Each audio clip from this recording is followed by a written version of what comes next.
कि ये मुज़ाहरा इंतहाई अफसोसनाक वाक़या हुआ है नोकुंडी और छागी में।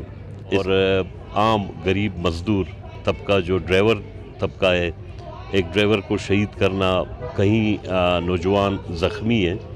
इस अफसोसनाक वाक़या पे नेशनल पार्टी आज एहतजाज रिकॉर्ड करवा रहा है।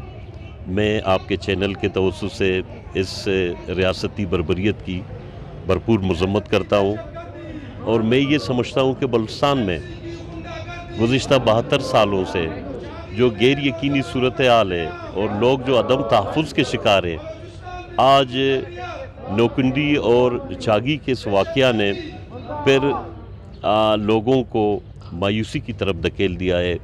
एक नफ़रत ने जन्म लिया है और रियासत के ख़िलाफ़ जो नफ़रत नौजवानों के दिलों में, आम तबकों के दिलों में पाई जाती है, इससे कुल्लम कुला रियासती फोर्सेस बजाय के लोगों को तहफ़्फ़ुज़ दे दें, उनके मुहाफ़िज़ बने, वो दहशतगर्दी का रोल अदा कर रहे हैं। मैं ये समझता हूँ ये रियासत के लिए, इस मुल्क के लिए और एक मज़बूत फेडरेटिंग यूनिट जो सूबे बलूचिस्तान एक फेडरेटिंग यूनिट है, उस मजबूती के ख़िलाफ़ ये एक साजिश है। अगर रियासती ज़िम्मेदारान और रियासत जो माँ बाप का एक हैसियत रखता हो लोगों के दिलों में, अगर उसकी ज़िम्मेदार इदारों के लोग सरेआम नियत्ते लोगों पे, पुरअमन मुज़ाहिरीन पे जो अपने हक़ हुकूक के लिए मुज़ाहरा कर रहे हैं, और क्या हक़ हुकूक है, एक बॉर्डर है जहाँ कोई रोज़गार का कोई ज़राए नहीं है, खुद साख्ता रोज़गार है, बॉर्डर ट्रेड न होने के बराबर है, फिर भी जो कुछ है लोग अपनी मदद आपके तहत खुद साख्ता रोज़गार जो लोगों ने ढूंढा है, मैं समझता हूँ इस पे पाबंदी लगाना, लोगों को नान शबीना का मोहताज बनाना, और वैसे ही बलूचिस्तान गुर्बत की लकीर से नीचे चला चुका है और एक वक्त का रोटी मैसर नहीं है यहाँ के लोगों को, तो लोग कहाँ जाएं? ज़ाहिर है वो अपने इस हक़ के लिए एक पुरअमन मुज़ाहरा और एहतजाज के दौरान अपने मुतालबात पेश कर रहे थे।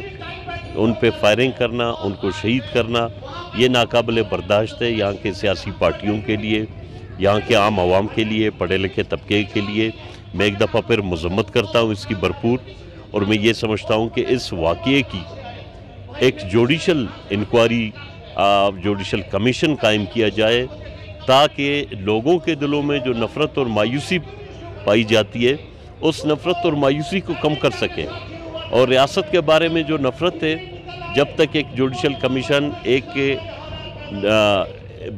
आज़ादाना इंक्वायरी और तहकीकात नहीं करेगा, ये नफ़रत कायम और दायम रहेगी। पहले तो आप दोस्तों का शुक्रिया कि आप लोगों ने आज के हमारे प्रोटेस्ट को कवरेज दिया। तो आप तमाम दोस्तों को बखूबी इल्म है कि गुज़िश्ता दिनों से जो छागी में वाक़या रूनुमा हुआ है, जिसमें नौजवान शहीद भी हुए हैं और काफ़ी अवाम जो है ज़ख्मी भी हुए हैं। आप तमाम दोस्तों को इस बारे में बखूबी इल्म है कि FC जिस तरीके से हमारे जो बॉर्डर के एरियाज़ है उसमें हमारे लोगों पर तशद्दुद और वहशियाना तरीके से हमला करते आ रहे हैं ना, इसका मेरा ख़्याल तारीख़ गवाह है। अगर आप पिछले तारीख़ को देखा जाए ना, तारीख़ में ये चीज़ें जो है ना बिल्कुल मेंशन है और वाज़ेह भी हैं। बॉर्डर ट्रेड, बॉर्डर जो एरिया है उसमें ज़ाहिर है हमारे लोगों का जो है ना रोज़मर्रा की एशिया जो हमारे हमसाया ममालिक से आते हैं, उसमें मेरा ख़्याल आज से कोई 30-35 साल पहले जो बॉर्डर ट्रेड का जो एक कानून पास हुआ था, जो भी सामान अगर किसी दूसरे शहर से ख़ुदनोशी के हवाले से आते हैं तो उसको मेरा ख़्याल कोई स्मगलिंग नहीं कहते।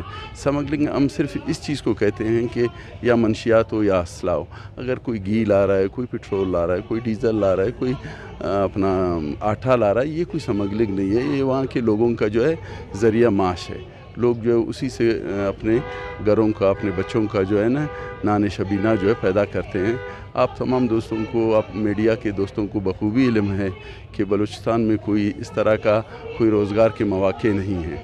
हमारे पास कोई फैक्ट्री नहीं है। फिर बॉर्डर एरिया में तकरीबन जो है हमारे मैं आपको बताऊं कि मतलब जो हमारी ज़मीन है वो ज़रख़ेज़ नहीं है, और वहाँ के लोगों का गुजारा जो है वही बॉर्डर के जो छोटा मोटा काम जो बॉर्डर पे होते हैं उस पे अपना गुजारा करते हैं। थैंक यू, मेहरबानी।